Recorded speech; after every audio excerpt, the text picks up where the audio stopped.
ഇത് കണ്ടില്ലേ, ഇത് അടിപൊളി മാങ്ങാച്ചാറാണ്. ഞാൻ ഇപ്പോൾ ഇട്ടതുള്ളൂ കേട്ടോ. അപ്പോൾ നമുക്കിതോട്ട് ചോറ് കഴിച്ചാലോ? അല്ലെങ്കിൽ വേണ്ട, ഞാൻ എൻ്റെ റെസിപ്പി നിങ്ങൾക്കൊന്ന് പറഞ്ഞു തരാം, എന്നിട്ട് ചോറ് കഴിക്കാം. അപ്പോൾ നമുക്കിത് അടികട്ടുള്ളൊരു ചീനച്ചട്ടി എടുത്ത് വെച്ചിട്ട് അതിലേക്ക് നമ്മൾ നല്ലെണ്ണ ഒഴിച്ചു കൊടുക്കുന്നുണ്ട്. അപ്പോൾ നല്ലെണ്ണ ഒന്ന് ചൂടായി വന്നതിന് ശേഷം നമുക്ക് അതിലേക്ക് ഉലുവ ഇട്ട് കൊടുക്കാം കേട്ടോ. ഉലുവ പൊട്ടിട്ട് കടുക് ഇട്ട് കൊടുക്കുന്നുണ്ട്.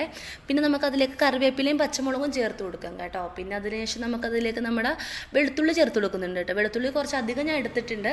നമുക്ക് ഇഞ്ചി വേണമെങ്കിൽ അതും ചേർക്കാം കേട്ടോ. ഞാൻ വെളുത്തുള്ളി മാത്രമേ എടുത്തിട്ടുള്ളൂ. പിന്നെ അതൊന്ന് മൂത്ത് വന്നതിന് ശേഷം നമുക്ക് പൊടിയായിട്ട് മുളക് പൊടിയും മഞ്ഞൾപ്പൊടി മാത്രമേ ചേർക്കണുള്ളൂ. മുളക് പൊടി ഒരു 3 ടീസ്പൂൺ എടുത്തിട്ടുണ്ട് കേട്ടോ. പിന്നെ അതൊന്ന് മൂത്ത് വന്നതിന് ശേഷം നമുക്ക് അതിലേക്ക് നമ്മുടെ കായപ്പൊടി ഇട്ട് കൊടുക്കാം കേട്ടോ. മറ്റേ കായാലും കുഴപ്പമില്ല, ഞാൻ പൊടിയാണ് എടുത്തത്. അതും ഒന്ന് മിക്സ് ആക്കിയതിന് ശേഷം നമുക്ക് അതിലേക്ക് വിനാഗിരി ഒഴിച്ചു കൊടുക്കാം കേട്ടോ. വിനാഗിരി ഒന്ന് ജസ്റ്റ് മിക്സ് ആക്കിയതിന് ശേഷം നമുക്ക് ഉപ്പും മഞ്ഞൾപ്പൊടിയും ചേർത്ത് പുരട്ടി വെച്ച മാങ്ങ അതിലേക്ക് ഇട്ട് കൊടുക്കാം കേട്ടോ. അപ്പം മാങ്ങ ഒന്ന് മിക്സ് ആക്കിയതിന് ശേഷം ലാസ്റ്റ് ഉപ്പ് നോക്കിയിട്ട് ഉപ്പും കുറച്ച് കായപ്പൊടിയും കുറച്ച് കറിവേപ്പില ഇട്ടിട്ട് നന്നായിട്ടൊന്ന് മിക്സ് ആക്കിയിട്ട് ഒരു 2 മിനിറ്റ് കുക്ക് ചെയ്താൽ മതി. മാങ്ങ ഓവറായിട്ട് വേവണ്ട.